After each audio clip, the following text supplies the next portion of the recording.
Solo hace falta un pequeño insecto que esté infectado y sea transmisor de un virus para enfermar y posiblemente acabar con todo un cultivo de arroz. ¿Cómo sucede esto? El virus de la hoja blanca del arroz es el agente causal de la enfermedad viral más importante en la zona tropical de América Latina y el Caribe. La hoja blanca del arroz. Y el insecto vector conocido como sogata puede contraer el virus y contagiar el cultivo.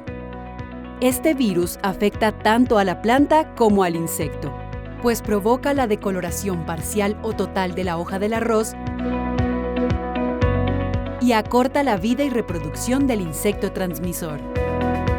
Pero eso no es todo.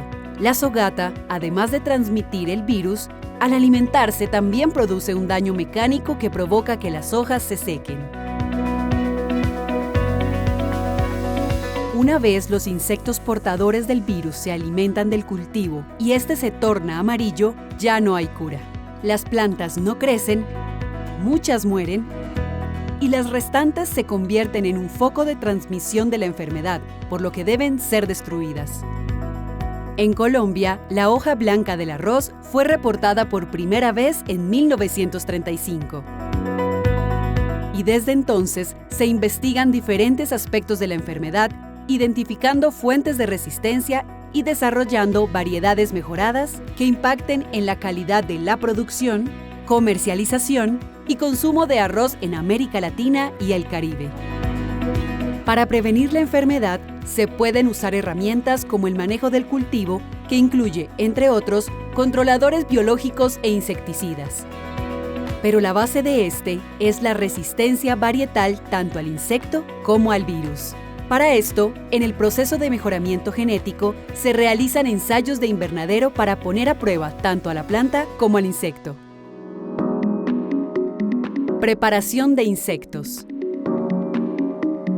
Para asegurar la adecuada evaluación de la tolerancia, se deben formar colonias de insectos con los que realizarán las pruebas. ¿Y cómo se forman las colonias? Se empieza un año antes, en los campos de arroz, recolectando insectos que pasan a estar en cuarentena donde se eliminan aquellos organismos indeseables para su desarrollo. Los insectos necesitan plantas susceptibles en donde se puedan desarrollar. Estas son sembradas en suelo previamente esterilizado con vapor a alta temperatura, para evitar la formación de otros organismos dentro del invernadero. Cuando la planta tiene 6 días de sembrada, sobre cada una se pone un tubo, en donde estará solo un insecto para realizar una prueba llamada individual. 14 días después, se revisa la planta para ver si presenta síntomas típicos de la enfermedad. Si es así, significa que el insecto es vector y se selecciona para formar las colonias vectoras del virus. Pero si ésta no presenta síntomas, no significa que la sogata no transmita el virus, pues puede que no esté contagiado, por lo que se somete a otra prueba en donde se alimenta con plantas infectadas para contraer el virus. Si transcurridos los 14 días la planta continúa sin síntomas, significa que el insecto no es transmisor y es seleccionado para formar la colonia no transmisora. Estas dos colonias pasan a una nueva fase. La de no transmisores se usa para las pruebas de tolerancia al daño mecánico. Mientras que las colonias transmisoras se usan para hacer 3 pruebas.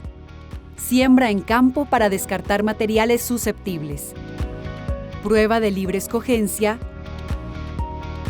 Y prueba de alimentación forzada para identificar materiales tolerantes. Siembra en campo para descartar materiales susceptibles. Una vez se tiene la colonia transmisora en el invernadero con alto nivel de virulencia, los insectos son llevados al campo.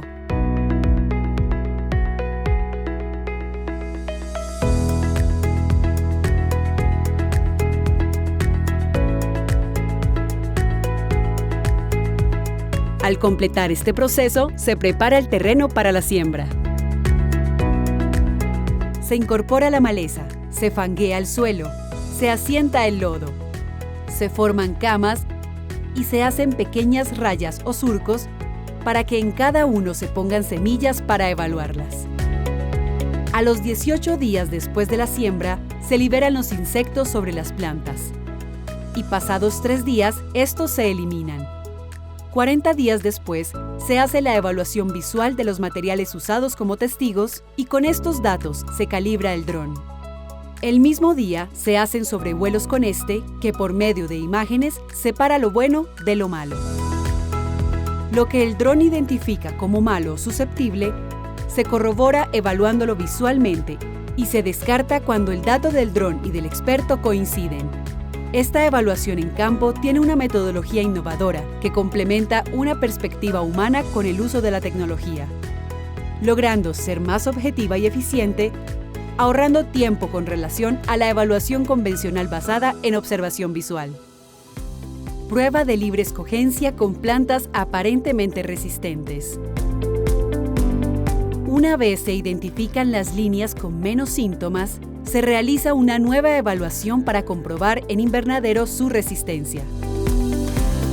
En esta, los insectos son encerrados en jaulas para ser obligados a alimentarse de las plantas que están en evaluación, pero pueden elegir entre los materiales que se encuentran dentro de la jaula. Pasados 3 días, se hace la desinfestación. Después de 40 días se evalúa determinando un porcentaje de plantas afectadas. Prueba de alimentación forzada para confirmar resistencia. Las líneas que mostraron resistencia se someten a una última prueba, mucho más estricta. Se utilizan 100 plantas de cada material, cada una con 4 insectos confinados en un tubo, donde son forzados a alimentarse. Si el material se comporta igual o mejor que el testigo resistente, es identificado como resistente a la enfermedad de la hoja blanca. En el FLAR y la alianza de Bioversity y CIAT, somos pioneros en metodologías de evaluación del virus de la hoja blanca, convirtiéndonos en un referente para el mejoramiento genético de nuevas variedades de cultivos resistentes a plagas y enfermedades que disminuyen las pérdidas de las cosechas y el uso de insecticidas, haciendo el cultivo de arroz más sostenible.